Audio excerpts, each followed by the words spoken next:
buying and selling a dental practice, those are the steps. David, you want to take them through? Assemble your advisors, find a dental practice, review appraisal, submit letter of intent, due diligence, formal agreements, closing, post-closing. I didn't see Jamaica on the list. So No, the last one, is that on the next slide? Where's the celebrate? It'll be under post-closing. Post-closing, All okay. right. Okay, so we're going to go really fast through this. Assemble your team of advisors. Okay, I like to think of myself as this guy over here. I think this is Ken. David's not even up there. And I think the bankers are hiding back there. Yeah. Okay, Dental Place, it's a new website we established. It's kind of like a niche MLS where you can find dental practices for sale. So you already know about dentistlawyers.ca. There's dentist legal forms for online legal forms, and Dental Place for some practices for sale that we know of. Okay, appraisal. This is where you want to talk to people like George and also Ken, because they create and review appraisals for you, right? A typical appraisal will say, you know, it's a pretty dense document. It's got a lot of information, financials, the lease, staff, the history of the practice, and you want to go through it with a professional. What do dental practices sell for? What do you guys think? There's the highlights. One times profit. One times. Okay, let's answer that.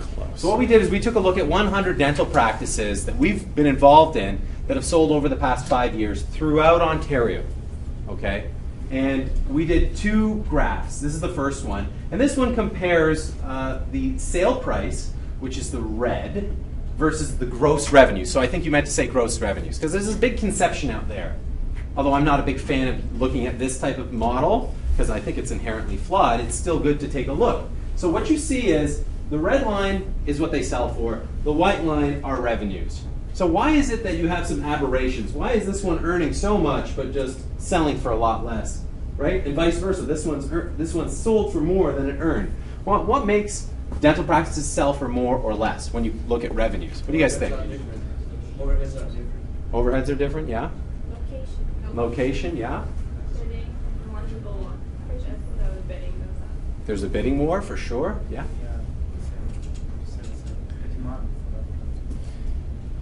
Ken, you want to chirp in on this one? So there's a couple more I'm looking for. Yeah? Are you? Yeah, there's lots. There's lots of reasons why practices sell for more or less than what their last year's I can revenues give you are. another. I mean, Yeah. there's a lot of examples, but there's one where the appraisal was appraised at a fairly high amount. Banks were willing to finance. And then when I sat down and went through the conversations and analysis of that particular practice, already we were targeting that the gross billings were down $300,000 since the appraisal date. Now, there's a due diligence aspect to where you're at right now, but there were some troubling factors in there that were going to take probably, a year, 2 years to resolve itself. But we said, look, one of the things that's going to affect your purchase price in that case is we know a lot more about this practice in particular, and it's troubling signs, right? The second chart. So I don't like using this one. I like using this one. This one actually looked at appraised value. So if you take a look between revenues and appraised, it's much tighter, right? They're selling for closer to what they've been appraised for. But you still have some anomalies. I mean, there's $1 million practice that sold for $540,000. There's $1 million practice in there that sold for $1.8 million. We've seen a wide range. So some of the factors that determine what they ultimately sell for, things like how good or how bad the lease is. Oh, that was the answer. Do I get a card? Lovely. Prize for Michael. Okay. Lease. Are your team members on contract? Would you guys want to buy a practice where the associate's been there for 10 years, knows all the patients, knows the staff, and doesn't have a contract? Knowing full well what they can do? No. We had a situation where there was a lot of staff, no contracts, and $100,000 came off the purchase price because of the liability. The liability that if the purchaser wanted to come in and terminate everybody, let's say they just don't want them, they want their own people, there had to be a big paycheck cut to all of these staff to get rid of them. And that was a huge liability. It took $100,000 off of $1 million practice. And it was going to have to be done because the practice was overstaffed. When the accountants got involved, they could see there was just a lot of dead time. So yeah, it chopped down the price because it made termination a difficult prospect for the purchaser. Now, have you guys heard of demolition clauses? No? David, what's a demolition clause? Michael wants me to write an article on this.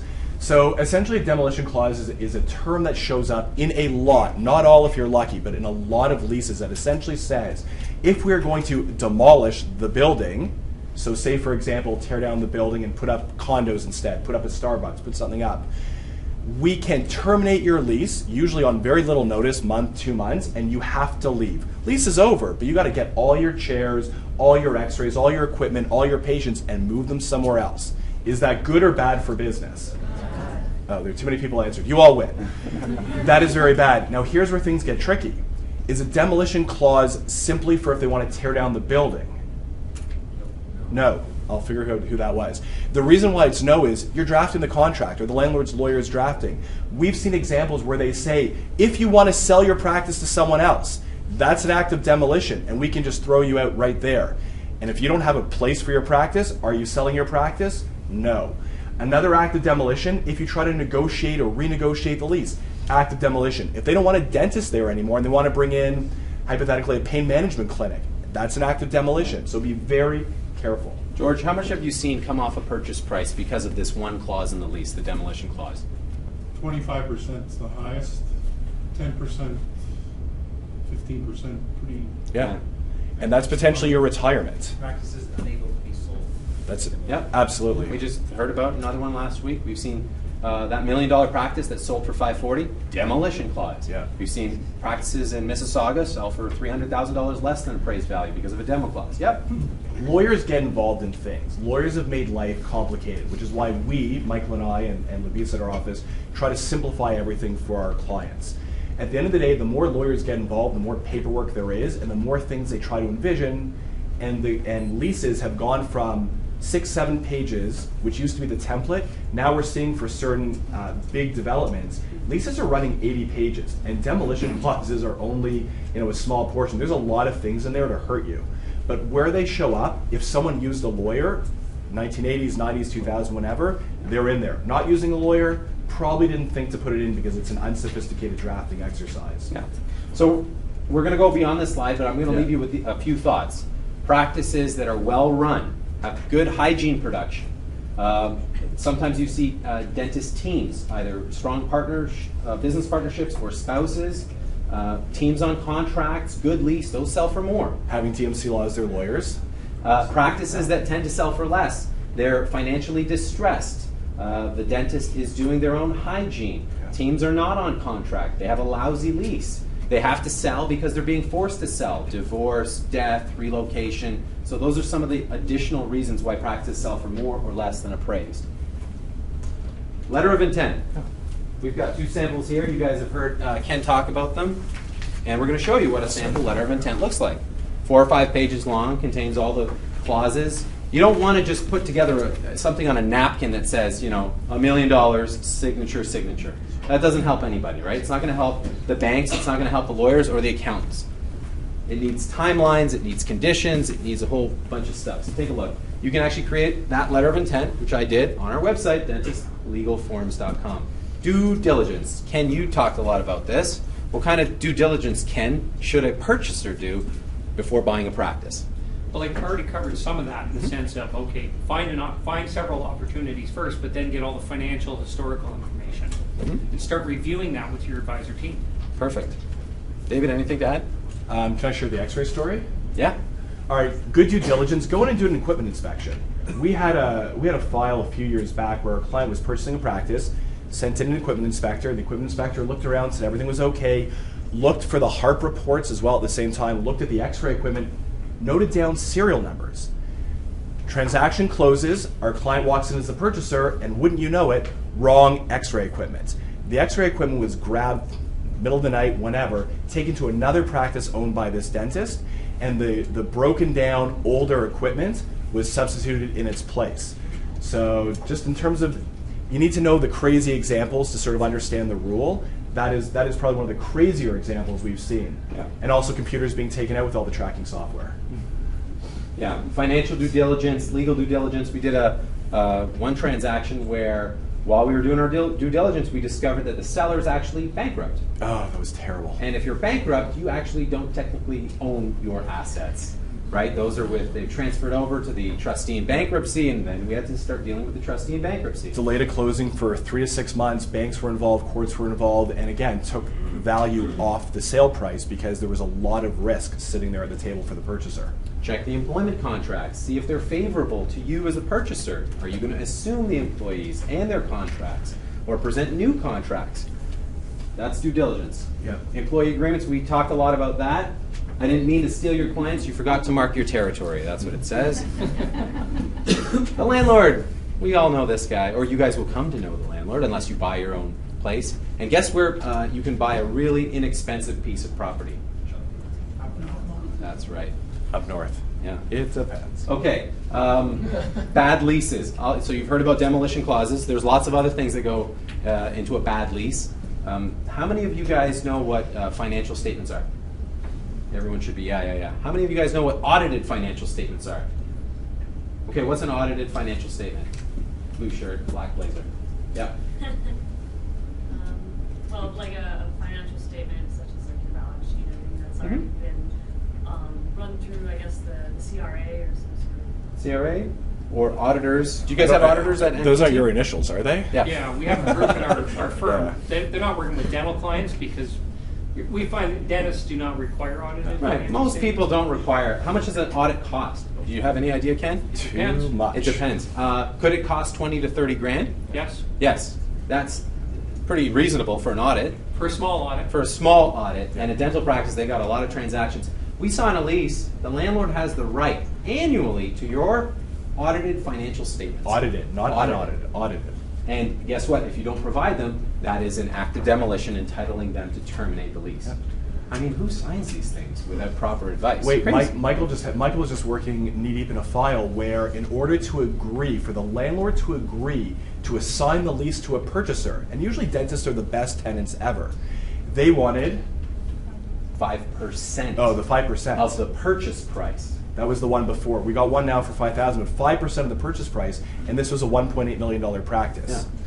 Who's paying that? Yeah. Eventually, we got rid of it because they had no right to ask for it. They Correct. still try. We had another situation where the landlord, in the lease, it says the leaseholds, you know, the floor, the ceiling, the nice tiles, the walls, owned by the landlord.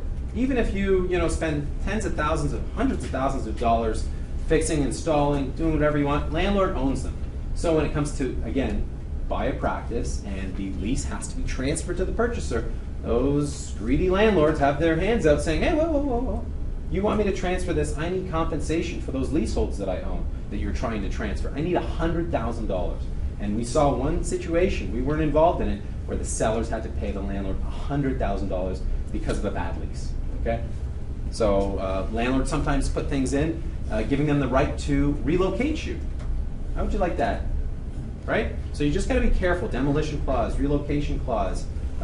They're sneaky. The bright line for you guys, this room is not a room of sellers. You would be a room of purchasers in due course. These are things that, although you're not going to look at tomorrow, keep in the back of your head, or when you go to start up your own practice potentially in a few years. These are the things you have to remember. If you can't do it yourself, that's fine. You'll have a team to support you. But bear these things in mind because you got to look long term. Long term. Okay, formal agreements. We talked about these formal purchase and sale agreements being 30, 40 pages long. We kill a lot of trees. You're going to incorporate, you're going to go see Dave or whoever, and you're going to get some money. Closing. How many of you have bought a residential home? Okay, what happens on a closing? What happens on a closing? And is there an exchange of money? There's a down payment. Right? Well, there would have been a down payment, but you actually have to come up with all of it, right? So it's kind of the same thing when you're buying a dental practice. This is a dentist who's signing closing documents. I'm a tequila guy. So how many of you guys like high-end tequila? Hands up. Yes. We'll Yes. admit it. Yeah. So if you actually sample some high-end tequila, it doesn't taste anything like the tequila that you're used to drinking. It's actually like a fine, it's very sweet. I mean, this one tastes like vanilla. I have another one in the office, tastes like butterscotch. You guys will come by and you'll sample some. You'll be shocked and awed. Okay. So at the closing, there's an exchange of documents. Again, we kill a lot of trees. And as the purchaser, you may be the new boss. You may want the seller to stick around as the associate. What movie is this from? Oh, Who said that first? Michael, who'd you see? I don't know. It was kind of a blur. All right. Again, you all win. Okay, so you're going to probably, as part of purchasing the practice, want the seller to enter an associate agreement. So you'll probably throw something like that their way, right? And make sure that they don't compete and they don't solicit if they were to leave. Now, this is interesting. We talked briefly about non-competes are generally not enforceable in Ontario for an associate like yourself starting out. What about in the context of a seller who just sold, got a lot of money, and now we're being asked to associate? Can we, as the buyers, put a clause in the agreement that says you can't compete if you leave? You can't set up shop within the next 5 years. Is that enforceable? Why? You're selling goodwill. Patient has sold charts. The doctor has sold it. Pardon my French, they just got a shitload of your money. Of course, there's huge that you just bought a whole bunch of the goodwill. So that's the difference. There was a kind of balance in the power between you two, whereas when you're just starting off, there's a power imbalance, and that's why it's not fair. And you're back to the idea of reasonable. You were nodding your head yes, the longest and the strongest. You're winning on that one. Okay, post-closing. One of the things that we're doing every year, typically September, October, November, you guys have a sheet about it. It's volunteer outreach in Jamaica. So this year, the details are on this. This is our website. And actually, you know what I'll do? For those of you who are interested in volunteering in Jamaica in September, October, November, it's a great program. You basically, you go down for 10 days, you volunteer for 5, and Sandals and Beaches Resorts pays for your accommodations. So you're paying for your flight, which is about $600 to $800 to go to Montego Bay, and you're also paying a project fee, and that's it. So let's say the total is about $1,500, hypothetical, okay? It'll probably be in that range. What is the typical cost to go to a Sandals or Beaches in Jamaica for 1 week? Per person, how much? Stop winning everything. It's pretty damn expensive, and it could be $3,000, $4,000, $5,000 per person, right? Depending on when you go. I've been to some places that charge that amount, and the great opportunity is this is a workcation. Yes. So you're volunteering, you're helping others, you're learning a lot, you're getting to go to like, the best resorts in probably the Caribbean. I mean, I've been to some of them, and they're fantastic. Well, have you been to any of these ones, like Beaches Negril or Sandals in White House? Absolutely stellar. And you get a chance to put your clinical skills to use and really make a difference in people's lives that don't have access to oral health care on any regular basis whatsoever. Yeah. So what we do is, you fly in on a Friday. It's a 10-day program, not 7. You fly in on a Friday. You leave the following Sunday. 5 of those 10 days, you're out in the clinic. You may be supervised by a senior dentist. You're learning a lot. The patients that you're treating, I mean, they're from rural areas. They probably $60 American dollars a week. They may have not seen a dentist in their life or a hygienist. So really great opportunity. And I think that since you guys are just graduating, it's really inexpensive, right? And you get the experience of a lifetime. So David and I are going down. Ken, you said you were interested too, Well, I was right? going to ask you that. You Yeah. fit Room in for my accountants on suitcase. this Yes, volunteer program. here's the great thing. So a block of 10 days has about 45 volunteers, okay? And you have some dentists, you have some dentists' spouses, you have some lawyers coming down. So the non-dentists would be basically be doing triage or assisting, or just, I would probably get David to lift heavy things up. But so yes, there is room for just non-dental, non-professional volunteers. Yeah. Yes. The spouse, you pay yourself, or is it covered? The spouses? Well, everyone would fall into the volunteer program. Yeah. So, you're paying for the flights, and you're paying the admin fee, and everything else is covered. So I can't do clinical dentistry, but I would pay a fee to go as the volunteer and do the triage work, the clinical work, the cleanup work, whatever, handing a dentist gauze, whatever needs to be done. It's a great opportunity. We've sent along a sign-up sheet if you're interested. Names and emails. We are starting registrations. What was it? Next week? Next week. So we it's got next it. week. It fills up quickly. We only have 3 or 4 blocks available. So email us and you'll be on the list. And it should be lots of fun. I was there last year. I saw how they set up everything. You typically go like 10, 15 minutes away from the resort to a parish, and they've set up kind of 5 makeshift operatories, and it's all just fun and very, very inspiring.